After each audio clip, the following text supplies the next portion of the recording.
Our number one export in Utah is gold by more than 7 times number 2. Our number one import in Utah is also gold by more than double the number 2.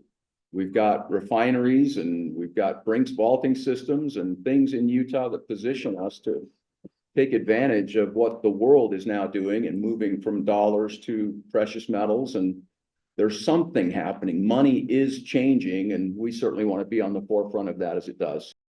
This is a study from the Fraser Institute, which is a Canadian think tank. And for many years, they've done a survey of executives in the mining industry and asked them, anywhere in the world that you want to go to mine, of all the global mining jurisdictions, where do you most want to mine? And in this last survey, Utah came out on top. So number one for mining. And actually, interestingly, there are 2 different indexes that make up this ranking: the investment attractiveness index. Again, what are the prospects? How are you going to be able to make money if you go into these jurisdictions? And then also the policy perception index: how friendly are the public policies, regulatory environment for mining? And Utah actually came out on top in both of those indexes here in Utah. And you can tell by the map that we produce them all over the state. So Utah is very fortunate in that we have a very diverse mineral estate.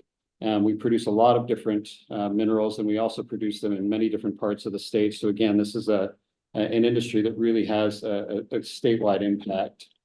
This is actually from a report from the Ken Gardner Institute, which was actually just released last week at a trade conference that they had here in Salt Lake City. In terms of our largest export, $7.2 billion in value. And this is for primary metals, and that's 41.2% of all of Utah's exports. Of that 41.2%, 39.9% is unwrought gold.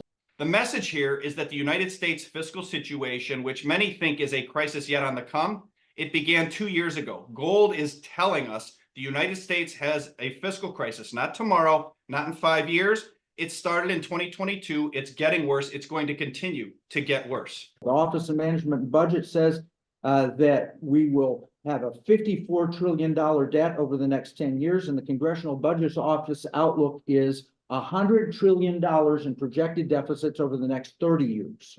This is unsustainable. It is without argument. Furthermore, with the BRICS expanding, not a lot of people paid attention to the key thread tying in the nations that were invited and joined: Saudi Arabia, UAE, etc. Over 50% of global oil exports are now in or likely to soon be in the BRICS, suggesting that 20% non-oil volumes are likely to rise going forward. Why does that matter? This is a chart of China's FX reserves as a percent of China's GDP. Basically, as China can buy more and more of its oil and other commodities in its own currency, it does not need dollars, which means it does not need to buy treasury bonds, which is why their holdings of treasury bonds, or the reserves, as a percent of GDP has gone from 47% to 17% in 10 years. Other nations are targeting our currency.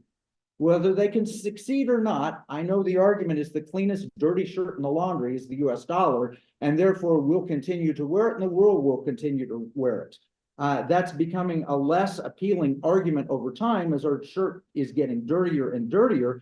But the fact is, other nations are targeting our currency. You can't let Washington dictate foreign policy, and you certainly can't let them do it via the dollar. And ultimately, that's why gold. It's not the end of the world. It's just the end of a financialized era in the United States. And I would expect gold to continue outperforming long-dated U.S. Treasury bonds, long-dated bonds, and long-dated Western sovereign bonds in total.